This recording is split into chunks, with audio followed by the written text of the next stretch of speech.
Hello and welcome to the monthly Meeple. I'm Phil, the Meeple in charge of editing this video, so I get to make everybody look how I want. Alrighty, so for me there's no news I don't have any big news pieces out there. I didn't really scrounge around and look much. My big news piece is I got to go to Alaska for like 3 weeks, which is why you didn't see me for a bit. My brother lives up there, and we went RVing around a good chunk of the state, at least a lot of the highlight parts. Alaska is on a scale that is hard to comprehend, even if you're used to being landlocked like I am in the middle of the country. We drove 6 hours out to a place called Kennecott. It's an old copper mine, abandoned copper mine that is now a tourist spot. We drove out there and spent a few days going through the mine, went out and had a picnic on a glacier. You know, things you can do in Alaska. And then when we drove back the next day, the road collapsed pretty much the next day. We saw that on the news, like, okay, that's exciting. Drove across a bridge that is quite terrifying. I guess I could probably throw that video in here. It is fully structurally sound, but my Jesus, being 250 foot up on a single lane road is nerve-wracking when you're in a vehicle the size of a bus, basically. And it was a good time. That portion of the road actually didn't scare me as much as the one where it was cliff, 2 lanes roughly. But when I say 2 lanes, I mean literally like there's enough room for the car next to you touching, rear view mirrors touching, vehicle next to you, straight drop off cliff to the Copper River below. That part got me a little nervous, especially when I was on the cliff edge side. I didn't mind the wall side because I could just scoot close to that wall and it's not a big deal. Little paint loss, no big deal. It was the cliff drop, but it was a good time. Then we went to the south to the Kenai Peninsula. I think it's called the Kenai Peninsula. And had fun on the ocean up in Alaska and kind of visiting some cool places. Watched a thunderstorm roll across a Kenai Lake surrounded by gorgeous mountains. It was picturesque. So with that vacation being done, we did have our late annual meeting for the Assorted Meeples, and I am pleased to introduce our newest member, Nate. And so take it away, Nate. Hello! If you've been watching the board game streams, you'll know me, and if not, I'm Nathan. I've been filling in for Shane on Thursdays. Initially, it was going to be a temporary position, but I'm happy to announce that I am now one of the Meeples. I'm officially in the group. I'm still getting my feet under me, figuring out what I want to do, what I can do, and how to get from want to can, but as always with the Meeples, there are things in the works. At the moment, I've started looking into the video editing side of things. I'm continuing to work with Shane on the TTRPG he's talked about a couple of times, and of course I'll be on the Thursday streams. But now I've got the chance to branch out a little. I might make videos for YouTube, I could stream on Twitch, I might try writing articles for the site, but the possibilities are pretty open. I don't know what I'll end up doing, but I'm planning to try a little bit of everything until I figure it out. So, what's this mean for all of you? It means you get more. Regardless of what I end up doing, at least some of it would need to get done anyway. That means the other Meeples have time for more videos, more articles, more secret projects, more everything.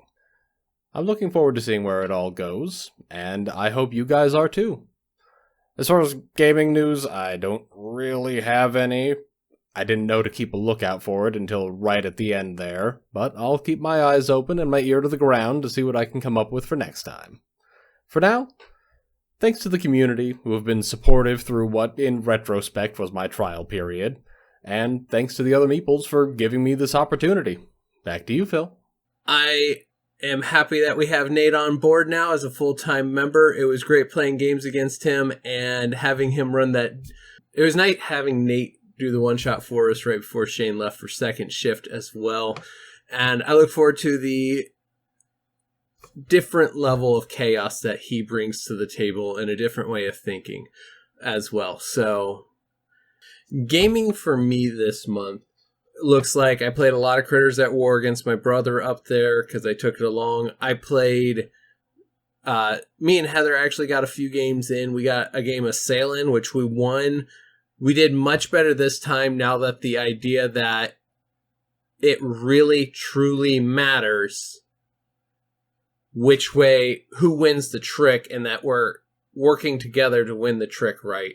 We do not think on the same brainwave patterns, so there is that, and yeah.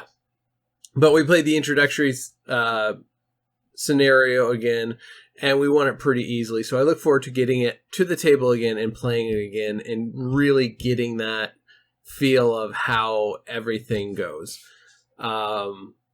Still a splendid game by All Play. Other game, I actually took our Switch along, and it was really fun playing Mario Kart with my brother on the Switch, which we grew up playing the original Mario Kart on Super Nintendo, and then we played so many hours of the 64 version, Mario Kart 64, and so getting to sit down and play some evenings with him was absolutely fantastic. Let's jump over to Shane and see what he's up to in his corrupt little corner. So I'm on right now? Like I'm on now? Like right now, I should start now. Yes! Really need to work on those cues. I'm just gonna blame Phil. Hey everyone, apparently I have to update because my last update with no information wasn't what we're all about, or something or other. Hey everyone, miss y'all. So what have I been doing with gaming this month? I have done something, hence I have the paper this time. So, improvement. Anyway, so a few of the cozy games I've been kind of diving into. Potion Permit, which is kind of an interesting take on a cozy game. It's kind of fixing the tragedies of the past, as you are a chemist going to a small town, or a chemist done effed things up before you showed up. So, bit of a hostile reception, kind of an interesting storyline as you go through. You win their trust, you help sick people, and for a town of 20 people, man, they get a lot of mystery illnesses all the freaking time. I have no idea how it was not a necromancer's paradise before you showed up, quite frankly. But you unravel mysteries of the past, you keep having to daily feed a really annoying and over-needy dog, and you try to make a better future for the whole town. Kind of a solid one. If you like cozy games, it's worth a look. I would look for it on sale because the one thing is it does get, in my opinion, a bit grindy, a bit fast. Like, once you unlock the first section or two, they really need to speed it up or change something in gameplay to kind of improve it. But still a fun game, still worth a shot. One Lonely Outpost. This is one that if you follow cozy games, you've probably seen a lot of playthroughs of it. They had a really good marketing campaign. You know, cozy game in space. I will still say my all-time favorite underrated cozy game, Verdant Skies. Still much better. Lonely Outpost is still under development, but they do a good job of terraforming land. You're out in the middle of nowhere. You have this assignment. You're trying to make the planet fertile again because it was supposed to be functioning when you showed up, but as any of us who have ever had a job before realize, how things are supposed to work and then how they do when you get there are often two different things. So you terraform, you build, you farm with a frankly baffling sprinkler setup, so that would be a complaint. And you have a really good mining setup that reminds all you Gen X and possibly older millennial gamers of just how terrible you were at Minesweeper as a child. So, wasn't great. Like the firework for emphasis. Outstanding. It's a good game. I have the same complaint that some other people who played it have. I enjoy it a lot. I like a lot of things it's doing. but it made some decisions to be different for the sake of being different that hurt the gameplay quality, and it just feels kind of empty. And I get when you're terraforming a planet by yourself, it's not exactly a character-driven thing at first, but it's a game that has a lot more empty space than it needs. And look, if you're going to provide like 7 screens of potential farmland, you need to have a reason for having that much farmland, and you can't make it overly complicated to connect all the sprinkler systems. But they do. Kind of like Potion Permit, it's a game I kind of put in that B range. You get a good sale on it, go for it. Don't feel I wasted time with it, but, it's not going to be for everyone. Monster Harvest. I like this because no one's ever freaking heard of it. Which, is kind of my thing. Finding those random games where the hell did you find that out? Small indie cozy game that somehow slipped by pretty much everybody. Part Rick and Morty, part Pokemon, part Harvest Moon. It is a weird blend. It is one of those games where it's a passion project, you're a developer, you're a crazy uncle scientist who's still alive, so no dead relatives in this one, that's a plus. Creates these slimes that mutate everything in the area, so instead of growing just plants, you also grow animals, which he calls planimals, because, why bother put that extra effort into writing, I guess. But it's one of those interesting things. It's a different idea. It's a very unique take on the farming Stardew Valley indie game. And honestly, I like it quite a bit. Like, the mining is a little bit different. The people's a bit different. There are obvious glares and warts. It's really interesting because it's one of those where the pixel art graphics are really neat. They have some intriguing ideas. Having the crazy uncle is kind of a really fun twist. I'm not huge on the whole having the monsters battle for you. Obviously, if you're kind of a Pokemon fan, this will be kind of right down your alley. I will say, though, it's one of those games where, despite some obvious warts and flaws, the sum of its parts is greater than all the individual. Like, it gives a really fun experience that, unlike some other games, it actually holds up after 10, 15, 20 hours. I still enjoy coming home and firing it up for an hour. Alright, Medieval Dynasty. One of my favorite games, heavily underrated. Multiplayer now, they got all the bugs out. A new map, and it's a real banger. Highly recommend. It is more of a survival crafting game, and you are medieval peasants. And even though you get your free land, there is no house on it, so you have to build, learn to use tools, do everything from scratch. Oh yeah, and you're a medieval peasant, so the boars will kill you, the wolves will kill you, the bandits will kill you, the bears will kill the crap out of you, a family of boars will kill the crap out of you, the moose will definitely kill you, and if you run into a bison, you suck at life. So, but only for a few seconds, because then they kill you. I enjoy it. If you like the survival games, if you like a really realistic crafting game that has really good graphics, a really good story behind it, it's enjoyable. Most of the Meeples I have talked to are not into the, you're a peasant and everything will kill you, so it's not necessarily a cozy game type thing. But that sounds like something you might be interested in. Patrons, hit me up in the Discord, because I would love to get a multiplayer going and maybe get some YouTube footage for that type of thing. Come help me build my village. I have a nice house by the waterfall. Speaking of which, if you have not joined our Discord at this point, you can get there by joining Patreon. $1 a month gets you in there. Non-Toxic Gaming Community is a wonderful group of people who cover everything from cozy games to Steam sales to what they're picking up. We have monthly board games, monthly digital board game nights, and we have people doing random stuff all the time, whether it's a group game or running an online D&D Star Wars campaign. I mean, wonderful group of people. If you just want to be in a non-toxic gaming space where you get to celebrate your wins, talk about the games you're excited about, and just be with a really cool online group, that's the place. So, $1 a month, it is super, super quality. There you go, Phil. That's how you cut a promo. And finally, Wildermyth. This is one that also kind of flew under some radars, but it's an RPG. Kind of has the Paper Mario type look to it, which is kind of an interesting art style that I usually don't like.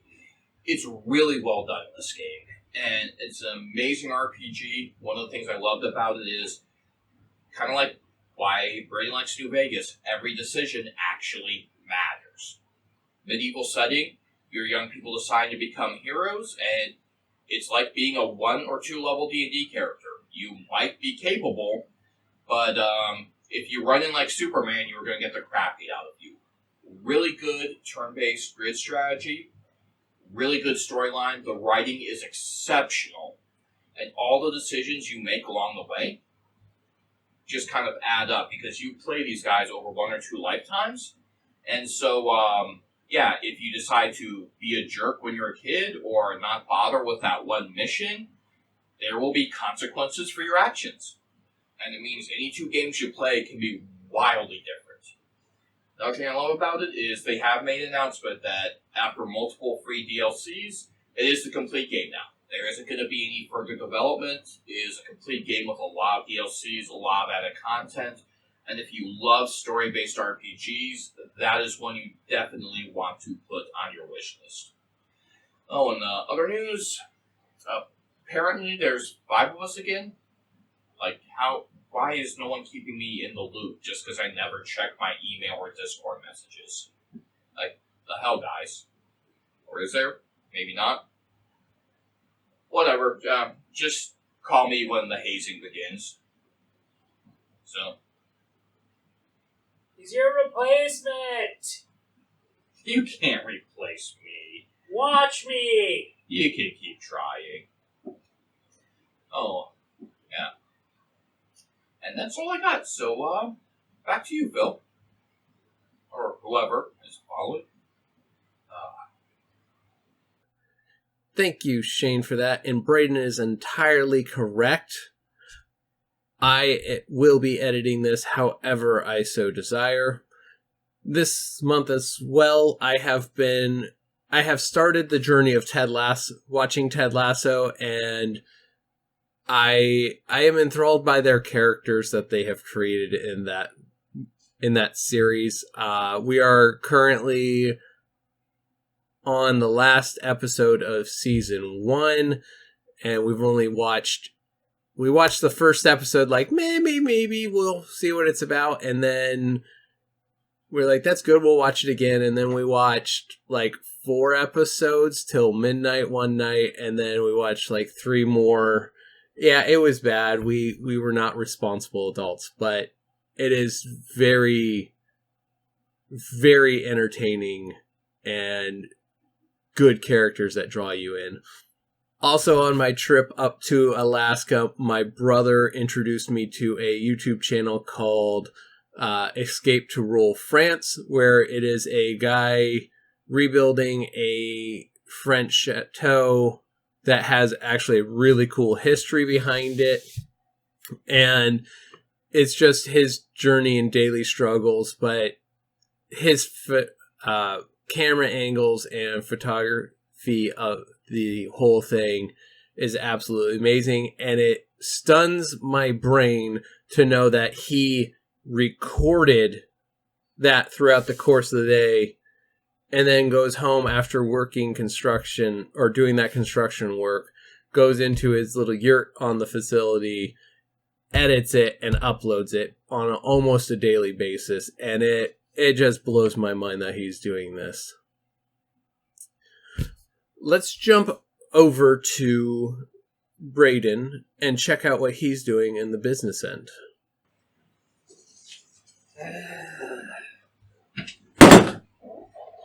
Take it off!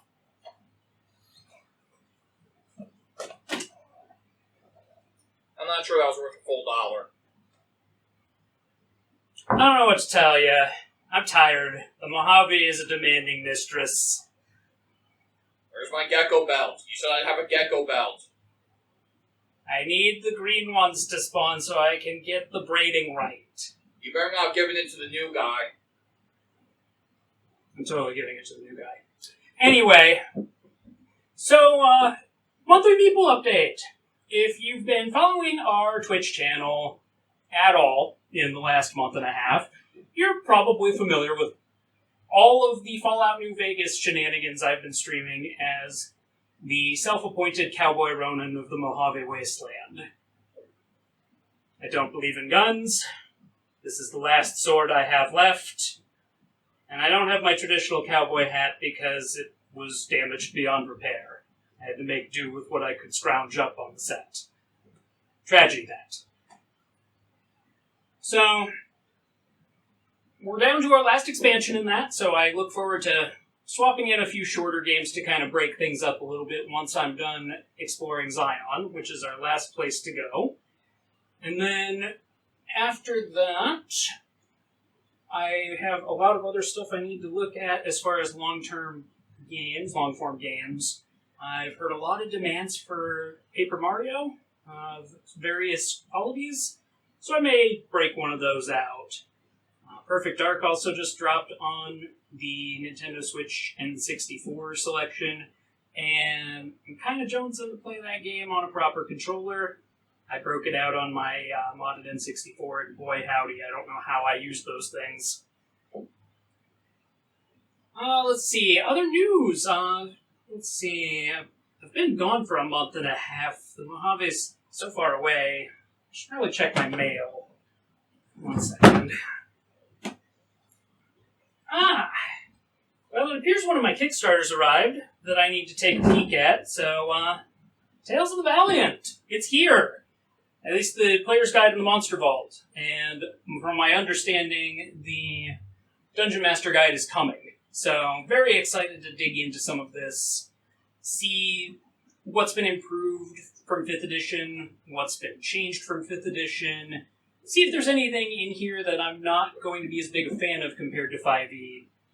This was kind of one of the major 5e creator companies responding to the OGL drama that was occurring a few months back. So, Cobalt Press has a long-running reputation for good content, so I'm really, really excited to see what they've put together here. It's compatible with both 5th edition, with their 5e homebrew content, and if 1D&D, 6th edition, whatever they're calling it, I still am not fully clear.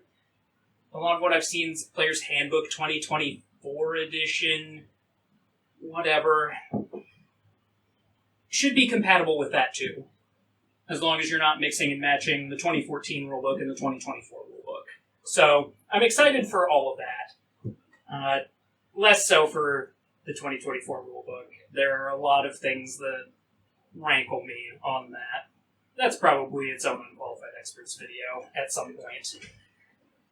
So, beyond that, the other big change for this month, I have gotten most of the work done redoing the set for the Meeple game room where we film our board game nights. You may have noticed much more even lighting throughout the room, minus the backs of the shelves and a few other dark corners of the room. I'll have some pictures that I'm going to supply to Phil to put in here so that you can kind of take a look at the process, the before, the after, so that you can see kind of where we started and where we wound up. Either way, I'm really excited for this. We have an actual top-down camera now. We don't have to lean a camera over the table at an angle anymore. It's going to open up so much content that we can do. I'm really excited to start playing around with that and seeing what we're able to put together. Super excited for all of that. But I think that's all the time I've got for my break. I just got another quest on the Mojave radio. So, off I go. Back to you, Phil. Thank you, Brayden. And it has been an entertaining endeavor to watch you go through and kill geckos and get ganked out of nowhere because, let's face it, that's so funny to hear you just get wiped in a second. I am super excited as well about the updates to our recording studio there at Brayden's house, aka the Meeple studio.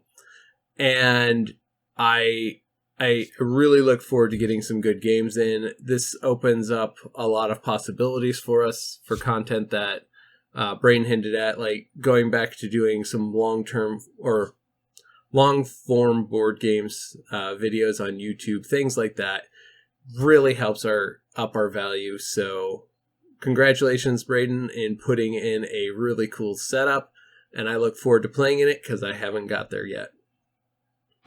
Speaking of playing games, if you're still here and you listen to Shane explain why patrons are a thing, if you're not already, head on over there. Otherwise, Patrons Night is July 12th, which is this upcoming Friday. So be there. We usually gather in the Discord around like the 7 o'clock line, possibly 8 o'clock line, and play games until we're too tired and tap out. And it's a blast. I enjoy all the games we play. None of them are terribly complicated or have heavy system requirements for the most part. So we would love to see you there. If you're not already part of our Patreon Discord, there's a link down in the description below. Go ahead and head on, follow the one to Patreon and sign up. $1 gets you in the door. Last but not least, we're going to kick it over to Callahan and see what he's rambling on about today. Hello, Phil. Thank you again. Wait, this just in. The X-Men have called. Logan wants his facial hair back. That is all. In other news, I have received my handy-dandy... Oh, that's just the lanyard. Well, it is a fancy lanyard. It's a good lanyard. I got my Gen Con badge. And... right there. Everybody. So I got that. I'm excited to go. I did forget to order my tickets ahead of time, so I will have to hit the will call schedule, and I have my official schedule already plotted out. It is here. You can see. There we go. That is it. That is my whole day that I have planned. Official tip. I don't book more than 2 events per day while at Gen Con. You're wiped out. You never know if you're going to meet it. Of the events that I planned is a puppet show on Friday night, and my big deal is a Splendor tournament on Saturday. So I might only have 1 event booked for that day if I can make it to the final round. And I booked a couple of other games that I was interested in seeing and playing, so I dedicated a block of time for that. The rest of it is going to be spent wandering the exhibit hall, finding new games that I didn't know existed, or playing them, or just buying artwork or more dice or other accoutrement for my nerddom. That is it. We have also started at my house. My wife decided it would be a good idea to keep score with the games that we play. Coincidentally happening after she went on a good stretch of victories, which, shocker. So for my next update, I will actually have some charts and graphs to show you how that's been progressing. Spoiler alert, I'm winning at Splendor, and she's just dominating me at Bunny Kingdom. So, but I will keep all of you apprised for future details. Until then, back to you, Phil. Thank you, Callahan. And yes, I am ready for Gen Con as well. I got my priority mail. Thankfully, it came like right when we got home. Otherwise, I would have been SOL. But yeah, we got our badges. We got most of our tickets. I had to go in order, so I got to stop by Will Call as well. The Gen Con, I have started going through the new game release thing, preview, and selecting games that I'm interested in.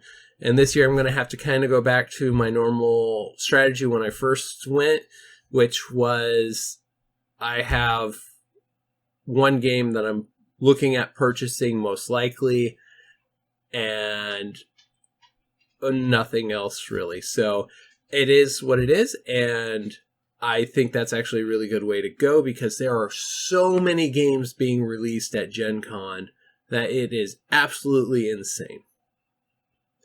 But thank you for watching, and we will see you guys next time. All right, bye. Hey, you know how we talked about how we should do B-roll? Because Phil will never have the guts to play him in the credit roll. Yeah. I kind of like that. Like, it's just being able to bash Phil on camera and just know you get away with it is just kind of funny to me. Yeah, I'm not too cowardly to use the B-roll. When you give me something good, I'll actually use it. But you have to give me something good, Shane. And then, like, announce, Unqualified Expert Season 3 is coming out later this year.